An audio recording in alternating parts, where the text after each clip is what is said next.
రాజకీయాలు చూస్తే అప్పుడు పరిస్థితులు కానీ ఇప్పుడున్న రాజకీయాలు నిన్న అంబటి రాంబాబు గారు ఒక రాష్ట్ర ముఖ్యమంత్రిని పచ్చిబూతులు తిట్టి జైలుకి వెళ్ళి మళ్ళీ బయటకు వచ్చి అంత ర్యాలీ అదేమంటే నేను తగ్గేదేలే అని చెప్పి ఆయన మాట్లాడడం అది తప్పండి. అలా అనకూడదు. ఉమ్. ఇప్పుడు ఒక ఉన్నతమైన వ్యక్తి, ఉన్నతమైన పదవిలో ఉన్న వ్యక్తిని మనం అలా దూషించకూడదు. ఉమ్. నీకు మనసులో ఏదన్నా ఉంటే మనసులో పెట్టుకోండి, అవును. అంతేగాని పైకని ఉమ్. ఇది చేసి రౌడీయిజం అనేది చేయకూడదు. కానీ ఈయన ప్రజాప్రతినిధి, ఈయన కూడా అంతకుముందు మాజీ మంత్రిగా చేశాడు. కనీస బాధ్యత, నైతిక బాధ్యత ఏమైనా కనపడుతుంది? అలా తప్పు, అలా అనకూడదు. ఇప్పుడు ఈ ప్రభుత్వం అయినా అనకూడదు, ఆ ప్రభుత్వం అయినా అనకూడదు. వ్యక్తిని వ్యక్తిగా చూడాలి, అది కరెక్ట్. ఇప్పుడు రాంబాబు గారు నిన్న ర్యాలీ చూసారా, మీరు గమనించారా? చూడలేదండి. చూడలేదా? అసలు చూడలేదు. దురుసు ప్రవర్తన, పోలీసుల్ని నీ సంగతి తెలుస్తాను, నేను వచ్చాక నీ అంతు తెలుస్తాను అని. ఇప్పుడు పోలీసులు ఎవరి డ్యూటీ వాళ్ళు చేస్తారు బాబాయ్. గవర్నమెంట్ నేను వచ్చాక చూస్తానంటాం తప్పు. ప్రజలు వేస్తే ఓటు గెలుస్తాం, లేకుంటే లేదు. ఇది ప్రజల మనసులో పెట్టుకుంటే రేపు ఓటు వేస్తారా? ఎవరికైనా, వీళ్ళకైనా వాళ్ళకైనా తప్పు. ప్రజాపాలన చేయనియండి, మీరు చేయండి, అది ప్రజలకి న్యాయం జరిగేటట్టు చేయండి. ఇప్పుడు అదే అడుగుతున్నారు. ఇప్పుడు ప్రభుత్వం మీరు సహకరించండి, మీరు పరిశ్రమలు తేండి, మీరు ఆ పేరేది మీరే తీసుకోండి, రండి మాతో కలిసి పనిచేయండి అంటే కనీసం అసెంబ్లీ సమావేశాలకు వెళ్ళడానికి కానీ వీళ్ళు ఇష్టపడుతున్నారా? అది తప్పండి. ఇప్పుడు మిమ్మల్ని ఎన్నుకుంది ఎందుకు? ప్రజల సమస్యలను పరిష్కరిస్తారని. అలా పరిష్కరించపోగా, అసెంబ్లీకి వెళ్ళకపోగా ఇంకా మీకు ఓటేసి ప్రయోజనం ఏముంది? ఇప్పుడు వాళ్ళు వెళ్ళి ఇంట్లో కూర్చుంటే ప్రయోజనం ఏముంది? ప్రతిపక్ష హోదా ఎలా వస్తుంది? ఇప్పుడు మనం చేసే పనులను బట్టి వస్తుంది, మనం మాట్లాడే తీరును బట్టి వస్తుంది. 2 ఏళ్లకు ఒకసారి అసెంబ్లీకి వెళ్తే వస్తుందా? అది తప్పండి. 11 మంది గెలిచారా, ఒకడు గెలిచారా కాదు, నిన్ను గెలిపించారు. నీ నియోజకవర్గం వాళ్ళు అలాగే అయ్యారు, వీళ్ళు అలాగే అయ్యారు. ఆయన వెళ్లకుండా ఉండలేదుగా చంద్రబాబు గారు. తప్పండి అది. సో మొత్తం మీద బాబా ఈ రోజున చిన్న పిల్లల మీద అఘాయిత్యాలు చేస్తున్నారు. చంద్రబాబు నాయుడు గారు ఒకటే చెప్తున్నారు, పొరపాటును మీరు ఆడపిల్లల మీద ఏదైనా చేస్తే మీకు అదే చివరి రోజు అవుద్ది అని అన్నట్టుగానే జరుగుతున్నాయి అంటారు. జరుగుతున్నాయి కదా, జరుగుతున్నాయిగా. ఇప్పుడు కులవర్ధన్ వాడిని చెరులో పడి చచ్చాడో, పోలీసులు చంపేసి ఇది చేశారు, చంపేయాలి అలాంటి కొడుకుని. ఇప్పుడు డ్రమ్ములో పెట్టడం, ఇది చేయటం అనేది చాలా దారుణం. అలాంటి ఎదవల్ని చంపేయాలి, పిల్లల్ని చంపేయాలండి. ఇప్పుడు నిన్న వైజాగ్లో ఇట్లాంటి కొడుకుల్ని, ఇప్పుడు ఇది అరబ్ కంట్రీస్లో ఎలా ఉంటుందంటే అండి, పబ్లిక్లో ఉరి తీసేస్తారు ఇలాంటి తప్పులు చేస్తే. అదే పరిపాలన మనకు రావాలి. కానీ ఇప్పుడు ఏదైనా భయానక వాతావరణం కల్పించే వాళ్ళని మొన్న ఈ మధ్య కొంతమంది రౌడీ షీటర్లు గొడవ చేస్తే వాళ్ళని రోడ్డు మీద కొట్టుకుంటూ తీసుకెళ్లారని చెప్పి అదేదో పెద్ద అన్యాయం ఎలా అవుతుందండి? రౌడీ షీటర్లు అంటే ఇప్పుడు నాలాంటి వృద్ధుడు ఉన్నాడండి, ఇప్పుడు నన్ను కొడితే మీరు చూస్తా ఊరుకుంటారా? ఊరుకోడు కదా. మరి అలాంటిది జరగాలి. రౌడీజం ఇది అంటాం చాలా తప్పు.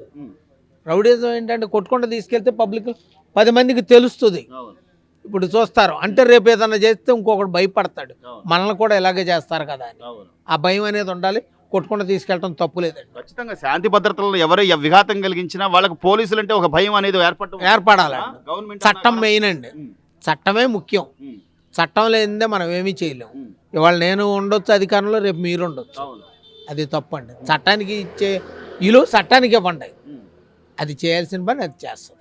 మొత్తం మీద చంద్రబాబు గారి ప్రభుత్వంలో ఆడపిల్లలను ఎవడైనా ఏదైనా చేస్తే, చంద్రబాబు గారి పరిపాలన బేషు, దాన్ని అడ్డం పెట్టుకొని నడుస్తున్న కుల వ్యవస్థని తుంచేయాలి. అది ఒకటి జరుగుతుంది. దాన్ని ఆయన ఆయన ఎంత చెప్పినా వీళ్ళ ఇంట్లో అది ఒకటి న్యాయం జరగాలండి. సార్ నిన్న అంబటి రాంబాబు గారు సరే ఆయన విడుదలయ్యాడు. గతంలో జరిగిన పరిణామాలు కానీ, ఆయన రాష్ట్ర ముఖ్యమంత్రిని పట్టుకుని లకారాలతో మాట్లాడడం కానీ, అసలు అంత ర్యాలీ చేసుకుంటా అంత గందరగోళంగా రావాల్సిన అవసరం ఉందంటారు. పైగా పోలీసుల్ని నీ అంతు తేలుస్తా అని చెప్పి డ్యూటీలో ఉన్న వాళ్ళని బెదిరించడం ఎంతవరకు సమంజసం అంటారు? సమంజసం కాదండి, అది సమంజసం కాదు.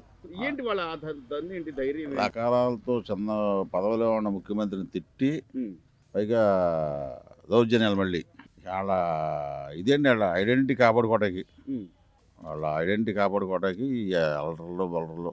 కానీ ఇది కాదు కదా, అదే మీరు ప్రజాప్రతినిధులు గతంలో వాళ్ళకి అర్థం కావట్లా. అర్థం సరే 11 కూడా రావు. ముఖ్యమంత్రి అంటే ఈ రోజునేమో ఆయన పరిశ్రమలు తేవాలి, ఉద్యోగాలు తేవాలి, లేకపోతే పెట్టుబడులు తేవాలి అని ఆయన ఒకవైపు ప్రయత్నాలు చేస్తుంటే, ఇంకోవైపు నుంచి ఎక్కడికక్కడ లాండ్ ఆర్డర్ డిస్టర్బ్ చేయాలని వీళ్ళు ప్రయత్నాలు ఎంతవరకు సమంజసం అంటారు? ఏముందండి, నాయకుడు ఎలా ఉంటే కింద స్థాయి వాళ్ళు ఎలా ఉంటారు? అధినాయకుడు ఎలా ఉంటే అధినాయకుడే నెలకోసారి రాను, బెంగళూరు నుంచి రాను, పరామర్శల పేరుతో ఏదో ఒకటి రెచ్చగొట్ట, ఎవడో ఒకటి రెచ్చగొట్ట ఇద్దరు చనిపోయారు కూడా మొన్న. చనిపోయారు. ఎక్కడికి వెళ్తే అక్కడ ఇద్దరు ఒకళ్ళు ఇద్దరు వెళ్ళిపోవటం, పైకి వెళ్ళిపోవటం. అధినాయకుడు ఎలా ఉంటే కింద స్థాయి నాయకులు ఎలా ఉంటారు? కనీసం ఇప్పటికైనా ఆయనలో పశ్చాత్తాపం ఉన్నాడంటే జగన్మోహన్ రెడ్డి గారు మొన్న కూడా అంబటి రాంబాబు ఇంటికి వెళ్ళినప్పుడు ఆయన పశ్చాత్తాపంతో నేను తప్పు అయిపోయింది అన్నాడు, ఆయన సన్మానించాల్సింది పోయి జైల్లో వేస్తారా అన్నాడు. ఆయన నిజంగా పశ్చాత్తాపం ఎక్కడైనా అంబటి అస్సలు రాంబాబులో ఏ క్వశ్చన్ అని చెప్పి ఆయన సైకిల్ ఏ క్వశ్చన్ లేదండి. ఏం చేయాలి సార్ ఇలాంటి వాళ్ళు? అసలు నిజంగా ఇంకోసారి ప్రజలు గెలిపిస్తారా? గెలిపించరండి, గెలిపించరు. అసలు ఒప్పుకోరు జనం, ప్రజలు ఒప్పుకోరు అసలు. ఇటువంటి మెంటాలిటీ, ఇటువంటి మనస్తత్వం, ఇటువంటి బిహేవియర్ ఉండాలని ప్రజలు ఒప్పుకోరు.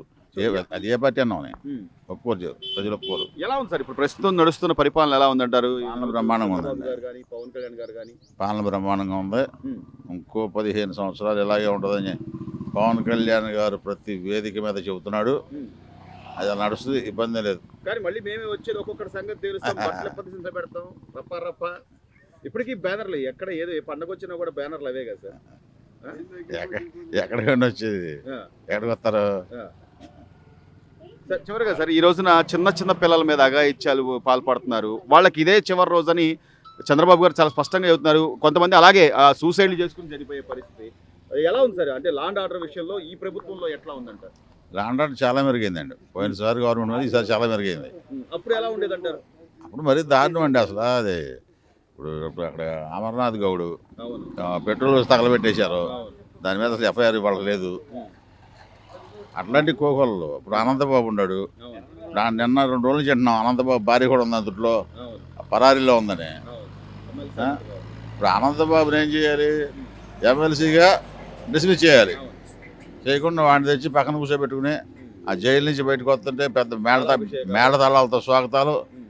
మరి ఏంటండి ఇది?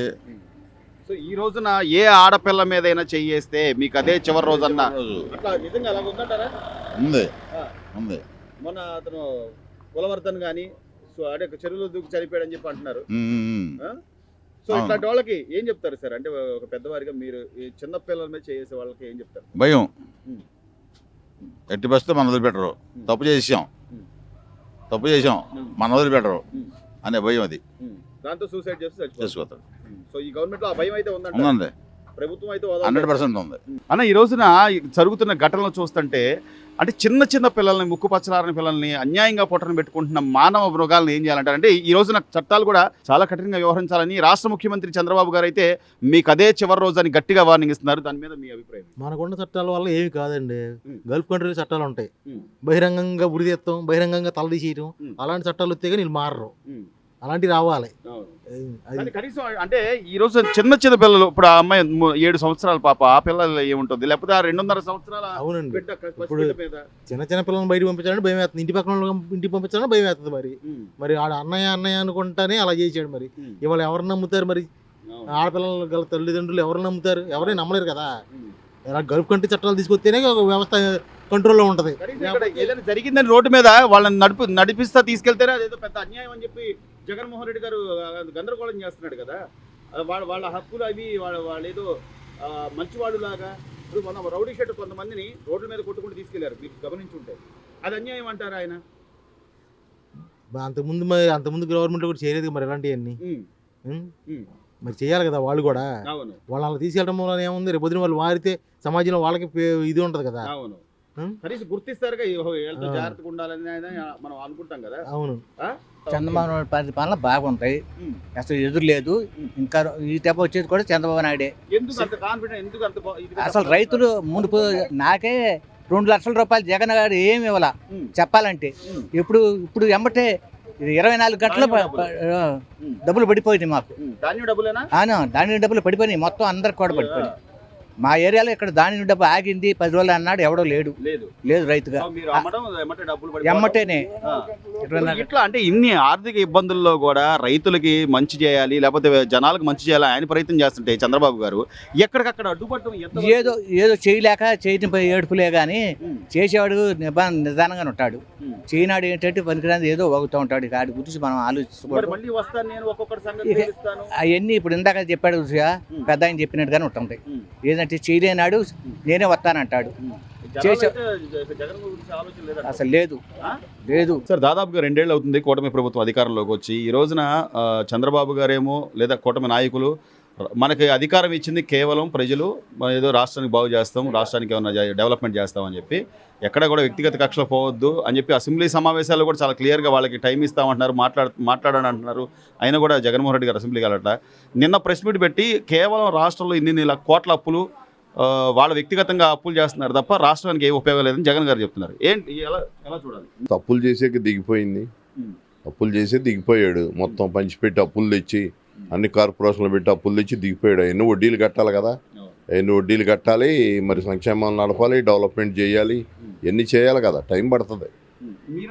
మీరన్నట్టుగా ఈ రోజున అన్నీ చూసుకోవాలి. ఒక పక్క సంక్షేమ పథకాలు, మరోవైపు డెవలప్మెంటు, పరిశ్రమలు, ఉద్యోగాలు, ఇన్ని ప్రయత్నాలు చేస్తున్నా కూడా కానీ సహకరించకపోగా ఇంకా వెనక్కి లాగే ఈ ధోరణి ఇప్పుడు చక్కర బాగానే ఉందంటే ఇంకా ప్రతిపక్షం ఏముంది, బాగానే ఉందని ఒప్పుకోరు కదా. బాగాలేదంటే బాగాలేదని చెప్పచ్చు, బాగుందంటే బాగుందని చెప్పచ్చు. అది రాజకీయ నాయకులు ఎలా చెప్తారు? అది బాగున్నా సరే చెప్పలేరు. ఎందుకు ఏదో 4 ఓట్లు వస్తాయి క్యాచ్ చేసుకోవాలి కదా. దాన్ని చేసుకోవడం కోసం ఇక ఏది ఉండడం మంచి చేసినా చెడు చేసినా చెడే అనాలి కాబట్టి మంచి కూడా చెడే అనాలి. అది కానీ కళ్ళ ముందు కనపడుతుంది ప్రతిదీ. ఈ రోజున మొబైల్ ఫోన్లు వచ్చాక ప్రపంచం అంతా మన అరచేతిలోనే కనపడుతుంది. అదో ఇండియాలో ఇన్ని రాష్ట్రాలు ఉంటే ఏ రాష్ట్రంలో 4,000 రూపాయలు పెన్షన్ ఇచ్చే రాష్ట్రం ఇంత మట్టికి లేదు. అసలు ప్రతి నెల ఇన్ని లక్షల మందికి ఇచ్చే రాష్ట్రమే లేదు. 4,000 రూపాయలు అంటే మామూలు ఏంటి మంత్లీ?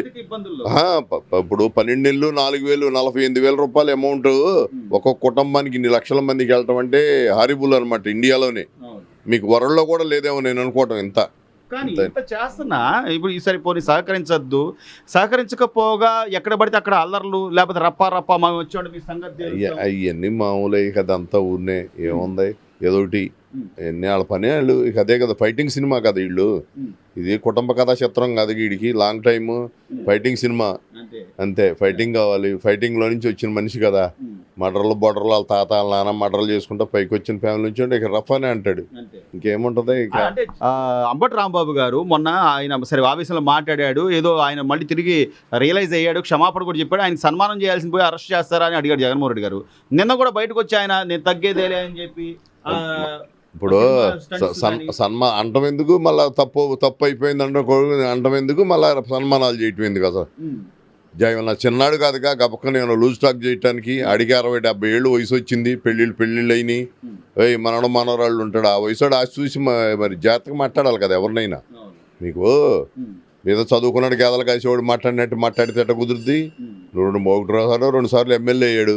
ఎంత ఉందాక ఉండాలి, ఎందాక మాట్లాడాలి కదా ఎవడి మీదైనా. మాజీ మంత్రి కదా, మరి ఉందాక ఉండాలి. అంతేగాని ఏదేదో నోరు జారింది, స్లిప్ అయింది, టంగు స్లిప్ అయింది ఏంటి ఆవేశంలో కొట్టాను సారీ అంటే కుదరదు కదా.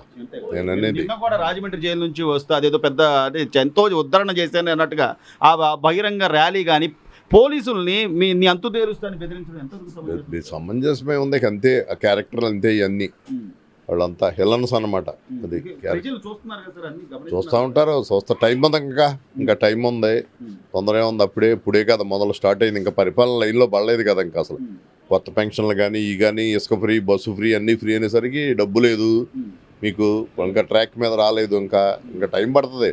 ఇళ్ల స్థలాలు ఏమనే ఇంకోటి చేయని ఇంకా టైం పడుతుంది. ఇంకా ఇవన్నీ సర్దుకోవటానికి టైం కావాలి. ఒకసారి ట్రాక్ మీద రైలు పట్టాలు తప్పితే ఎన్ని పట్టాలు ఎక్కియాలంటే ఎంత టైం పడుతుంది? క్రేన్లు కావాలా, పట్టాలన్నీ సరి చేసుకోవాలి. అట్లాగే టైం పడుతుంది. ఇంకొక సంవత్సరం తర్వాత అప్పుడు ఏంటి అనేది అప్పుడు మేము చెప్తాం. బాగపోతే బాగాలేదని చెబుతాం. ఆ పార్టీ అయినా బాగుందంటే బాగుందని చెప్తాం. అది చివరిగా ఈ రోజున చిన్న పిల్లల మీద అఘాయిత్యాలు జరుగుతుంటే రాష్ట్ర ముఖ్యమంత్రి ఒకటే అంటున్నాడు, మీరు ఏ పిల్ల మీద కనుక పొరపాటున మీ జరిగితే అదే మీ చివరి రోజు. అట్లాగే జరుగుతుంది. చేశారుగా, ఇంతకుముందు చేసి ఉండారు కదా, ఇంతకుముందు ఎన్కౌంటర్లు చేశారు, భయపెట్టారు, బాగానే ఉంది కదా.